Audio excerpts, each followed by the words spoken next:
Bon matin à chacun et à chacune. Nos entreprises sont menacées de l'extérieur par les tarifs de Donald Trump et sont menacées de l'extérieur par les menaces tarifaires de Donald Trump et sont menacées de l'intérieur par un gouvernement qui n'est pas un gouvernement économique. François Legault veut des propositions, M. Legault, eh bien, qu'il nomme, par exemple, on renouvelle cette proposition-là, qu'il nomme un véritable ministre responsable de nos PME. Nos PME croulent sous la paperasse. On a au Québec un régime fiscal qui est désavantageux et qui n'est pas efficace par rapport aux défis de 2025. Et les tarifs d'hydroélectricité également nous promet François Legault un choc tarifaire. Le Québec aussi est en panne de productivité, littéralement 0 % en 5 ans à toute fin pratique. Les PME, rappelons-le, c'est l'épine dorsale de l'économie du Québec. Le Parti libéral du Québec, c'est créer la richesse avec l'économie, avoir des finances publiques en ordre, puis donner les services. C'est 3 échecs successifs de François Legault. Pourquoi? Parce que tout est dans tout, comme disait Raoul Duguay. Donc, pendant 6 ans, la CAQ a ignoré le problème. Ça prend une économie forte. C'est pas un gouvernement économique. On le voit bien. Puis, ultimement, c'est les services que les Québécoises et Québécois n'ont pas. On demande, puis c'est une autre proposition, donc, que nous réitérons ce matin, que François Legault nomme un véritable ministre responsable des PME. Je vais maintenant céder la parole à mon collègue Fred Beauchemin. Merci, Marc. Avec la CAQ, c'est une productivité anémique depuis 5 ans, une fiscalité qui n'est pas optimale pour nos PME. Sous François Legault, c'est plus de réglementation, plus de paperasse, un climat d'affaires qui n'est pas compétitif. Puis je vais vous citer quelques statistiques de la FCEI. 735 heures perdues par année pour chacune de nos PME au Québec. En paperasse. Au Québec, seulement 7 % des entrepreneurs croient que la CAQ a une réelle volonté de réduire la paperasse. 7 %. Seulement 11 % des entrepreneurs croient que François Legault comprend leurs défis. 11 %. C'est gênant comme chiffre. On va rappeler tout de même que François Legault a dilapidé nos finances publiques, a éliminé notre marge de manœuvre pour faire face aux réels défis qui sont déjà connus depuis un bon bout de temps. Mais en plus, maintenant, avec les tarifs de Donald Trump, c'est encore pire. On doit faire un ménage à l'intérieur. Donc, on doit s'assurer, oui, d'éliminer les barrières entre les provinces pour faire du commerce, ça, c'est évident. Mais à l'intérieur du Québec, on doit réduire la paperasse, améliorer notre productivité, puis s'assurer d'une chose, c'est qu'on doit recréer, rebâtir un climat d'affaires propice pour nos PME. Bravo. Est-ce que vous pouvez me donner des exemples de barrières entre les provinces qui pourraient être enlevées? Parce qu'on a questionné M. Ski plutôt cette semaine, puis il n'y avait pas d'exemple clair à donner pour l'instant. Il sort, il est ministre. Non, mais je dis que c'est en discussion, mais je serais intéressée à savoir ce que vous proposez. Ministre? Il vient d'arriver. Il ne savait pas. Il n'a pas lu son briefing. Des échanges.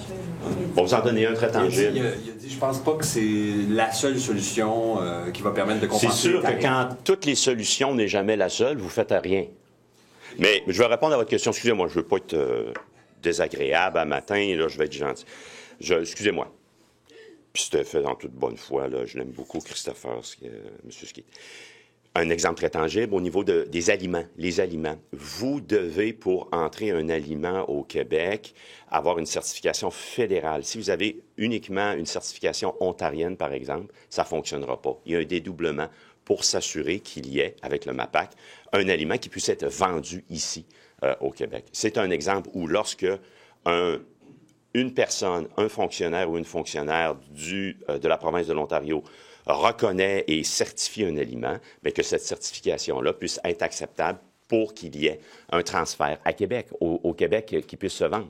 Les règles sont ainsi faites que ça prend le saut du fédéral, on travaille en double. OK, mais ça, c'est pas ça incombe pas au gouvernement du Québec, là. Ah, bien, ça, c'est un élément où, oui, le gouvernement du Québec ne va pas reconnaître le produit s'il n'est pas estampillé fédéral. Alors, il faut qu'ils se parlent. Puis il y a d'autres exemples. T'en as-tu d'autres? D'autres exemples? Dorel, que vous connaissez peut-être, qui est une compagnie qui est relativement diversifiée en termes de produits, font des sièges de bébés, des sièges pour bébés dans les voitures. En Ontario, c'est pas le même siège qu'au Québec. Donc, il y a des barrières comme ça qui font en sorte que, pour une entreprise, c'est pas efficace, le climat d'affaires au Québec, au Canada dans son ensemble, parce que c'est comme pas uniforme comme les États-Unis peuvent l'être. Donc, on devrait uniformiser le plus possible. Tous les produits qui sont homologués ailleurs au Canada, ou est-ce qu'il faudrait négocier pour s'assurer d'avoir une norme nationale? Moi, je ne suis pas spécialiste. Je suis pas spécialiste des aliments, mais je suis certaine le travail. Il faudrait d'abord et avant tout savoir si est-ce qu'un fonctionnaire fédéral a refusé une certification qui est ontarienne. Si c'est 100% de confirmation. Alors, c'est pas moi, matin, qui va vous dire comment on devrait gérer les aliments, mais ça, c'est un exemple qui revient souvent. C'est compliqué. Puis bien souvent, les entreprises vont dire, ben, coudonc, on va pas aller dans d'autres provinces à cause de ça, parce que c'est compliqué. Dans votre Canada, c'est normal qu'il y ait des barrières? Pardon? Dans le Canada, c'est normal. Mais définissez barrière. Qu'est-ce que vous voulez dire, barrière? Des Ça, barrières là, c'est pas normal. entre les provinces. Ouais. Je vais répondre, puis je vais... On dit que le Canada, c'est un grand pays. Là. Ouais. C'est pas un grand pays, c'est un grand pays avec des frontières virtuelles. Ben, je Avec les vais barrières répondre à votre entre les question parce que provinces. je vais être sûr de comprendre votre question. Ce qu'on vient de dire là, c'est pas normal. Ces deux exemples très précis là, c'est pas normal. Une fois que j'ai dit ça, marché économique canadien, 40 millions d'habitants, c'est une force que l'on peut rendre encore plus efficace, encore plus forte. Il faut que les échanges commerciaux interprovinciaux soient plus faciles, plus fluides qu'ils ne le sont présentement. Tu voulais ajouter, Fred? Mais il y a des raisons historiques pour répondre à votre question. Il y a des raisons historiques. Fondamentalement, là, l'eau trouve son niveau relativement plus simplement en allant vers le sud. Donc, c'est clair que pour l'ensemble des commerçants canadiens, aller à 70 km au sud et avoir accès à un marché de 300 millions, c'est peut-être plus facile, plus optimal. C'est la raison pour laquelle, depuis des années, l'ensemble du pays s'est développé vers le sud, malheureusement. Ce qui a peut-être mis en place ces barrières-là. Ça, je sais, là. Oui, mais c'est On parle ça. des barrières. Oui. Est-ce que vous réclamez que l'ensemble des barrières tombent?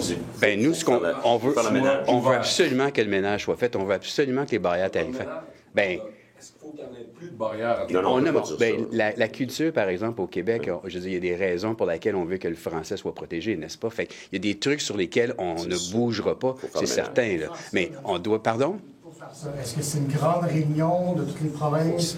Ben, il faut qu'ils se parlent. Puis la ministre, dont le nom m'échappe, là, à Ottawa, est en train de justement dire que le processus est en place. Keith est allé faire un tour la semaine passée. Je veux dire, il y a un paquet de trucs là, qui doit se faire, que tout le monde doit se parler. Voici nos listes d'épicerie, puis qu'est-ce qu'on fait, puis comment on s'organise. Le ministre a dit que d'ici le 1er mars, ils doivent s'entendre sur 5 à 10 secteurs de déréglementation éventuelle. Ça serait quoi votre liste, à vous, des 5 à 10 secteurs? Oui, écoutez, il y en a tellement. Veux-tu, je vais la Ben. prendre celle-là. Il y en a tellement de secteurs. Il faut tout regarder. C'est pas nous aujourd'hui qui vont dire tel. Il y a des centaines et des centaines d'éléments à regarder. Alors, ils doivent s'asseoir, être proactifs, puis faire en sorte de bonifier les échanges interprovinciaux. C'est le mandat qui a été lancé. Maintenant, qu'est-ce qui a été fait dans les 6 premières années? C'est nettement insuffisant. Là, c'est le premier jour du reste de notre vie là, par rapport à ça. Alors, on a bien hâte de voir les résultats tangibles. Il faut qu'ils se parlent. Puis c'est pas juste le Québec aussi, c'est toutes les autres provinces, puis c'est le fédéral. M. Legault, en hausse, c'est une bonne chose, ça, aujourd'hui, d'aller rencontrer les entreprises? Là, j'entends, on m'a dit qu'il ne sera pas à la période de questions. On m'a dit qu'il ne sera pas à la période de questions, je crois. Monsieur. Ces homologues Ouais. provinciaux. Alors, moi, je m'attends à ce qu'il soit à la période de questions. Il est là pour répondre à nos questions, qu'il soit en Beauce, bien évidemment, mais la période de questions termine à 11 heures. Alors, j'ai hâte de voir s'il va être à la période de questions. On a des questions à poser à François Legault. Puis sa place, c'est d'être à l'Assemblée nationale. Et oui, d'aller en Beauce, sa place, c'est là aussi, mais après 11 heures, après la période de questions, ou y aller lundi, en fin de semaine ou vendredi. J'insiste là-dessus. Sa place est de répondre à nos questions à l'Assemblée nationale. J'ai hâte de voir s'il va être là tantôt. On est heureux de voir les sondages ce matin qui parlent d'une remontée du PLQ et d'une baisse aussi de l'appui à la souveraineté. Écoutez, je ne vais pas commenter les sondages, puis à la fameuse question, êtes-vous heureux par rapport à ça? Nous autres, on n'est pas heureux de ce qui se passe au Québec, là. Les menaces tarifaires, les Québécoises et Québécois qui souffrent, là, qui n'ont pas les services publics, mais qui souffrent de cette anxiété-là. Nos PME également. On a déjà vu, justement, en Beauce, qu'il risque d'avoir des fermetures parce qu'il y a des contrats qui ne se signent pas. Pas des fermetures, mais des mises à pied parce qu'il y a des contrats qui ne se signent pas. Alors, nous, ce matin, on ne fera pas cocorico, là. Entre les deux, vous dites que les gens reviennent chez nous parce qu'ils voient la situation. Comment vous l'expliquez?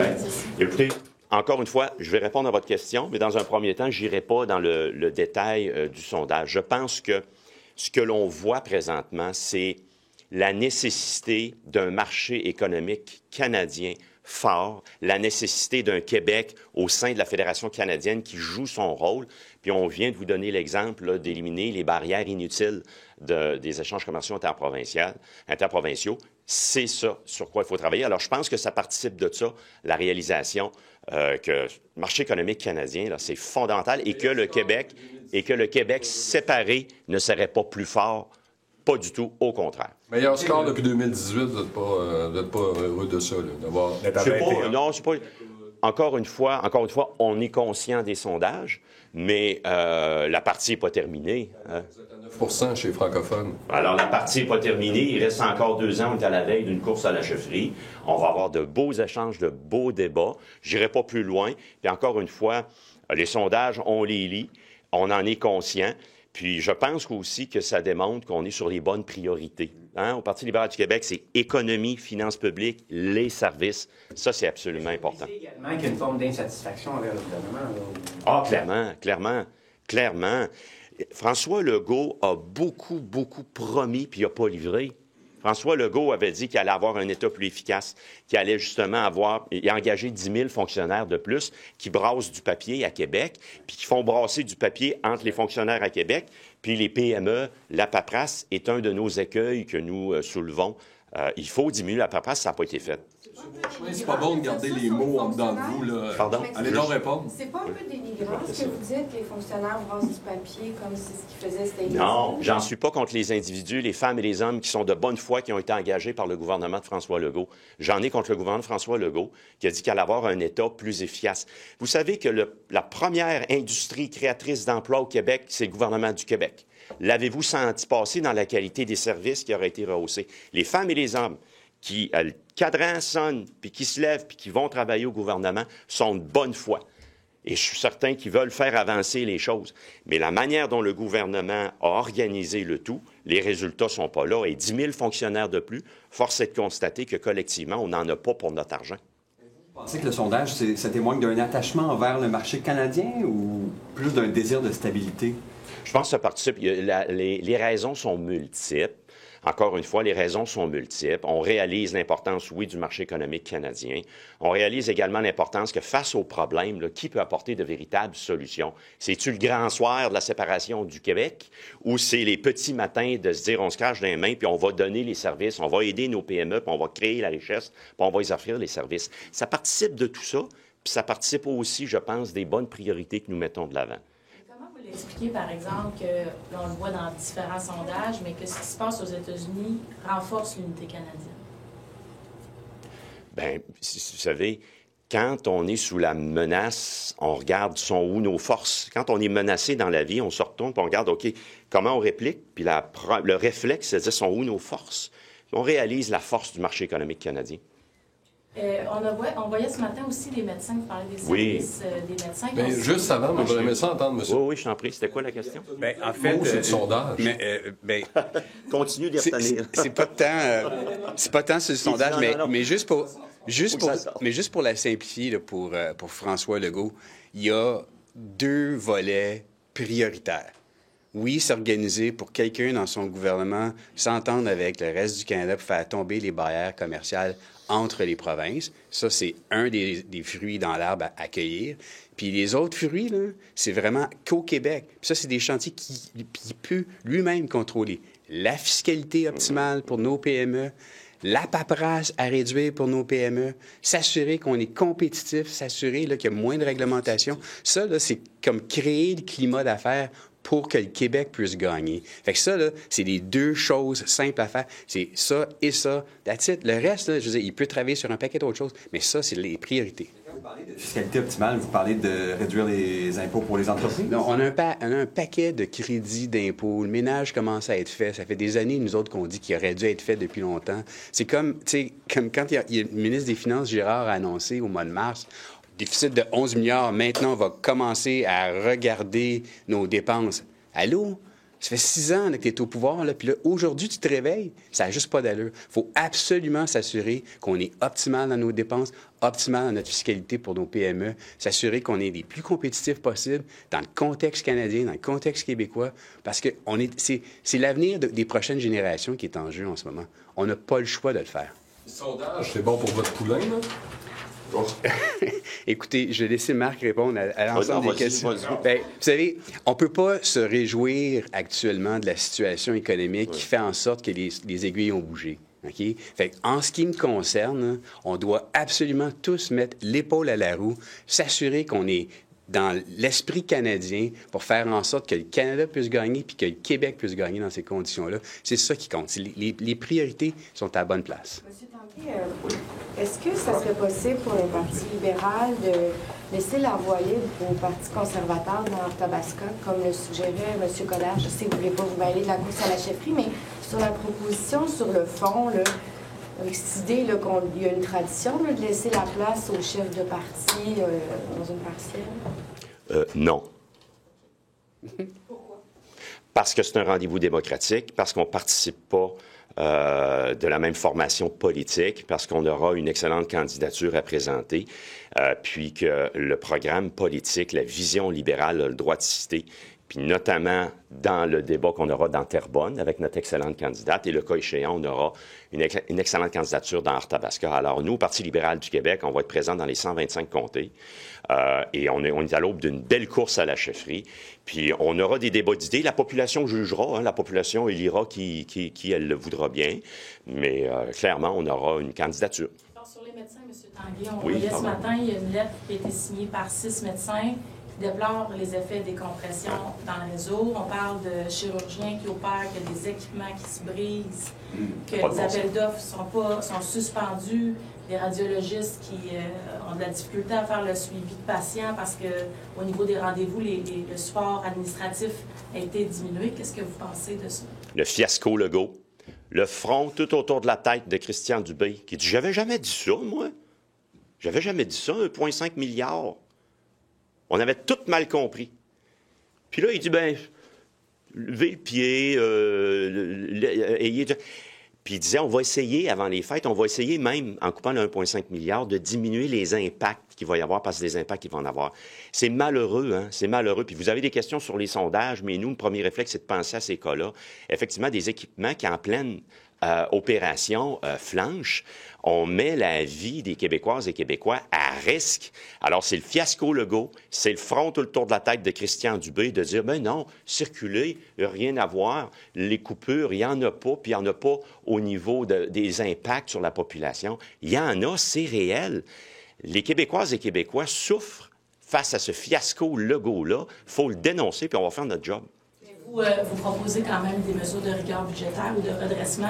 Qu'est-ce qu'on fait avec le déficit d'1,5 milliard? Pas sur le dos des patients qui ont besoin des services. Est-ce qu'on continue quand même à autoriser des déficits pour des établissements? Encore une fois, ne me demandez pas ce matin de ramasser le gâchis de François Legault qui a accumulé pendant 6 ans.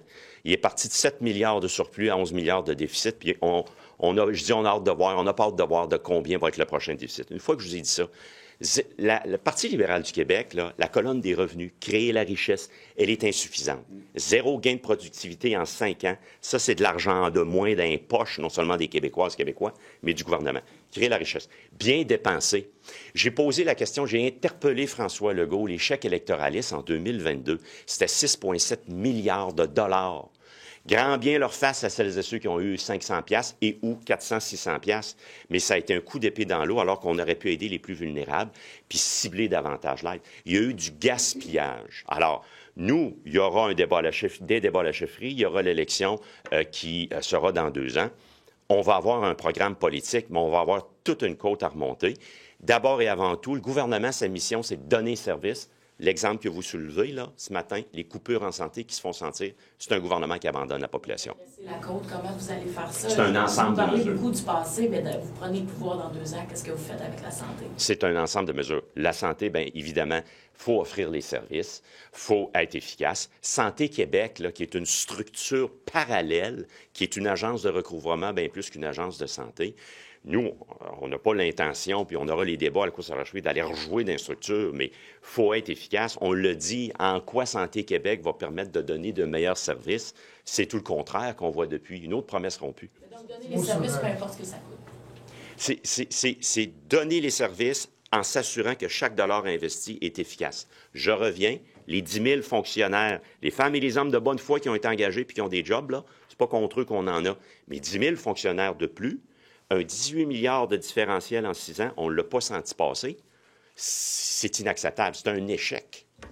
Sur Magali Picard qui s'en prend au lanceur d'alerte dans le dossier des dépenses à l'Institut Construction. Comment vous avez trouvé ça? J'étais très surpris des propos. Maintenant, je n'irai pas plus loin. C'est à elle à les expliquer, à les justifier. J'étais très surpris de ça parce qu'il faut défendre les lanceurs d'alerte. Bien oui, il faut défendre les lanceurs d'alerte.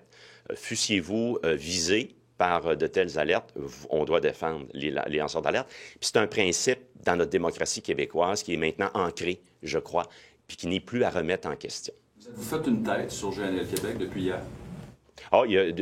Première des choses, GNL Québec, c'était un projet qui n'est plus sur la table aujourd'hui. Maintenant, dans le contexte de 2025, je ne vais pas me prononcer sur des projets qui n'existent pas de façon tangible, mais ça fera toujours partie de la réflexion. Qu'est-ce qu'on veut pour l'avenir? Et je vous dirais que durant la course à la chefferie, ça fera assurément partie des débats. Mais un matin, je n'ai rien à vous annoncer. Il n'y a absolument rien sur la table comme projet. Mais il y a une réflexion collective à y avoir. C'est des questions importantes. Voilà. Considérez-vous que c'est une invitation de la CAQ à une relance du projet, là, une invitation lancée à des investisseurs, puisqu'ils disent qu'on a un préjugé favorable? Bien, je vais laisser la CAQ, le cas échéant, faire le démarchage, le cas échéant à des promoteurs de déposer des projets, puis on le jugera sur sa valeur. Mais chose certaine, un matin, là, je n'ai rien à vous annoncer, il n'y en a pas de projet. Puis je pense qu'on doit collectivement continuer d'avoir une réflexion. On va passer en anglais. To the healthcare sector, you've often spoken out against the record deficit. So I'm just trying to understand how can the government cut into that deficit without sacrificing services in the health network? First, stopping wasting money, taxpayers' money. Stop wasting taxpayer money. Stop being an inefficient government, spending without any tangible results. Santé Québec wasn't the right way for us to enhance the quality of the services rendered to the population. And again, we are within the 7th year of François Legault. No money, no results, no services, deficits, not a strong economy, and a heavy burden on our businesses. So that's the bad results of François Legault. We Liberals will have a lot of debate in the context of the leadership race. And we will be ready in 2 years from now with our new leader to have a political options to change this very bad government. And on interprovincial trade, you've mentioned that there are still several barriers that the provinces face. So what exactly has to change here for that to work better? I'll let Fred had a word about that, but what I can say is that we have to be way more efficient within Canadian boundaries. So interprovincial economy, we need to enhance our efficiency, making sure that if there's provincial rules that they will be justified, 100% justified, reevaluate, and will not be exclusively a burden to to have a stronger economy within Canada. I don't know if you have. What do you mean by more efficient? Well, I mean, the example, we were talking about baby seats en français tantôt, like if you look at the concept of a baby seat here in Quebec and in Ontario and in BC and in Manitoba and in New Brunswick, there's like different layers of regulations to approve of the sale of a baby seat in each province. So that's kind of, there's got to be a middle ground where we could all feel safe with the baby. Just to clarify, as in car seats? As in car seats, sorry. And so there's that example and plenty of others. So gather up all the commerce ministers or, together in a room, go through that list, make sure it's prioritized, which makes the most impact on our economies in Canada. And then that's the way to go forward. The lowest hanging fruit from what the Quebec government needs to do is within its boundaries. An optimal fiscal policy for all of our businesses, make sure you reduce bureaucracy, make sure you reduce all that paperwork and the red tape that needs to be reduced. That's priority number one within the Quebec boundaries for the CAQ and François Legault to take care of. But as a Canadian player in Canada, we need to participate in that endeavor of reducing the barriers of commerce between ourselves, and that's the other lowest hanging fruit on that tree. Mr. Legault is going to Labos this afternoon. Labos put in place, through the M&A Samuel Poulin, a unit crisis, and they did a poll, and among 90 companies in the region of Labos, 65% say that they export to the U.S. and that 50% of their sales go to the U.S. That's Is right. it too late to reverse this and diversify? There's going to be pain. purchases? There's going to be pain. There's no issues, no doubt about it. But I mean, is the CAQ government the best government suited to lead going forward? We're going to give them all our help. But, as I was saying before, 7% only of Quebecers believe that the CAQ is actually the government that's going to be reduced all of the barriers I was talking about before. Quoting the FCAE. Okay. FCAE was saying that only 7% of Quebec business people. What do you think, Mr. Bushman? Of These numbers are enormous. They are. There's no doubt about it. So, I mean, what to do? We need to help them. We need to make sure that, there are going to be some help on the table to enable those businesses and these employees to go through the transition, right? But that's what needs to occur. We need to, rationalize this in order for it to be optimal. But we need to take people and help people. That's the role of the government. There's no doubt about that, And the pride of the Quebecers renewing with their Canada pride, with 2 polls saying this morning. How do you react about this? I used to be in business. From my perspective, it just makes no sense at all to reduce yourself to a 9 million people market when you have access to a 40 million people market. So obviously, that's behind some of the national pride. But, it is an attack on Canada. It is an attack on all of us. So we are stronger together. There's not even a doubt in my mind about that. If we can get back to this letter from the doctors, the open letter.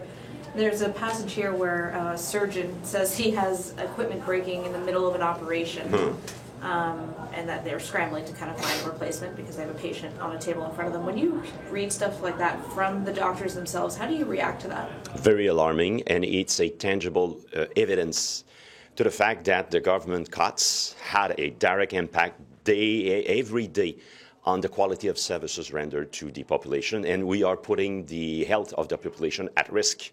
People are dying on waiting lists. People are dying, as we saw last year, in ER emergency rooms. So that's the end results of the bad CAQ government. We had to get rid of that bad CAQ government, and it's going to be very long, 2 years, unfortunately. But we, the official opposition, the Liberal official opposition, I think that we are on the right priorities: economy, finance, public finances, and rendering good services to the population. And we will continue doing our work. J'ai juste une petite question parce que je suis arrivé un petit peu en retard. Le gouvernement, en fait, Santé Québec est en train d'étudier la possibilité d'abolir les frais pour les chambres d'hôpitaux. Vous savez que si vous allez à l'hôpital, les chambres semi-privées, privées sont facturées à tarif quotidien, là. Et là, il y a une espèce d'inéquité entre le fait que les nouveaux hôpitaux ont des chambres privées gratuites et les anciens hôpitaux, là, plus vieux, font facture pour les chambres. Alors, on est en train d'étudier la possibilité d'enlever ça. C'est une consigne qui a été envoyée par le ministre de la Santé, Christian Dubé. Est-ce que c'est une bonne idée, à votre avis? C'est une bonne idée qu'il faut évaluer ça, effectivement. On a tous en tête, puis c'était peut-être... c'était pas le but de l'article, mais la chambre 814, là, je pense que c'était plus de 176 $ la chambre. Donc, qualité des services, mais également, ça prend des règles uniformes au Québec. Tu peux pas avoir un Québécois parce que ça donne à être un hôpital X qui paye, puis l'autre hôpital Y qui paye pas. Il faut uniformiser ça, puis effectivement, l'accès aux soins de santé, on envoie tellement de taxes et impôts à Québec que c'est une bonne idée de réviser ça. Merci.